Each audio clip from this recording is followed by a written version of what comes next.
สัพเพสัตตาสัตว์ทั้งหลายที่เป็นเพื่อนทุกข์เกิดแก่เจ็บตายด้วยกันทั้งหมดทั้งสิ้นอาเวราหนตุจงเป็นสุขเถิดอย่าได้มีเวรแก่กันและกันเลยสัพเพสัตตา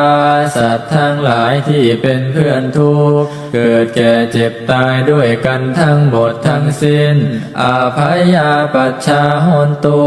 จงเป็นสุขเถิดอย่าได้เบียดเบียนซึ่งกันและกันเลยสัพเพสัตตา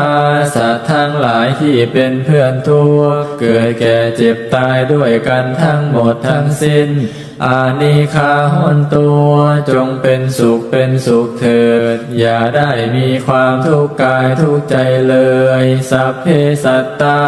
สัตว์ทั้งหลายที่เป็นเพื่อนทุกข์เกิดแก่เจ็บตายด้วยกันทั้งหมดทั้งสิ้น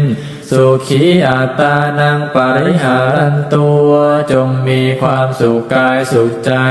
ให้รักษาตนพ้นจากทุกภัยทั้งสิ้นเถิดท่านทั้งหลายที่ท่านได้ทุกข์ขอให้ท่านมีความสุขท่านทั้งหลายที่ท่านได้สุขขอให้มีความสุขยิ่งขึ้นไปสัพเพสัตตา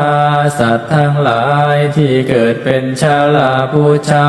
ที่เกิดเป็นนันทชาติที่เกิดเป็นสังเสทชาติที่เกิดเป็นโนปาติกาจงมารับเอากุศลผลบุญให้ทั่วทุกตัวสัตว์เถิด